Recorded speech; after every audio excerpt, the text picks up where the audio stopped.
Welcome back to the official ZAP-Hosting YouTube channel. My name is Liam, and today I'll be going through and showcasing our game server interface and what you can expect if you've got a game server from us. So let's get started.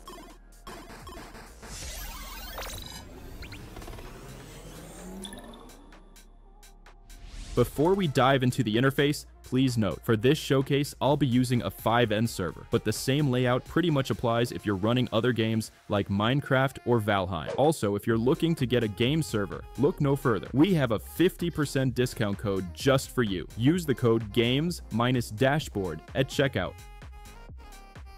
On the dashboard page, you'll find your server IP and have options to start, stop, or restart the server. You'll also be able to monitor CPU and RAM usage, check how many players are online, view the live console, and, since this is a 5M server, access your TXadmin login credentials. The statistics page shows the overall usage of your server. You can choose to view RAM, CPU, or slot usage over the past 24 hours. The DDoS Manager page lets you check for incoming attacks. You'll see valid versus blocked traffic, view past incidents, and if you want, enable email notifications, so we'll let you know instantly if something happens. On the TebEx page, you can create your own in-game store to sell items. We've got a full tutorial on how to set this up. You'll find the link in the video description. The log files page allows you to quickly access and open all of your log files with just one click. On the event log page, you'll see who stopped, started, restarted, or reinstalled the server. And if there's ever a crash, this is where you'll find the unexpected shutdown log.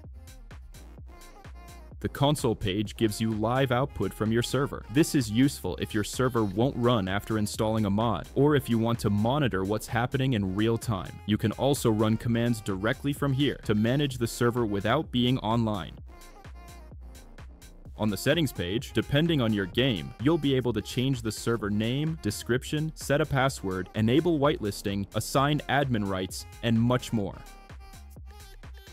On the configs page, you can open your server's configuration file with one click and adjust any important settings that aren't available in the standard settings menu.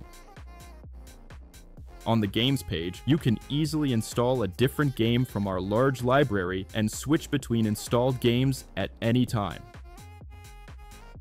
The versions page allows you to enable or disable auto updates, or manually change the game version to suit your needs.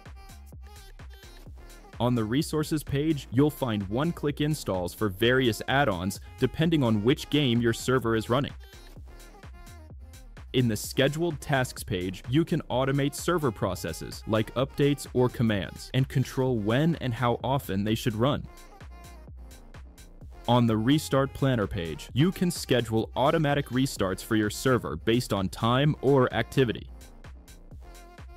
The FTP browser page gives you all the login credentials you need to access your server's files using a tool like FileZilla. And if you prefer, you can also connect directly through the browser.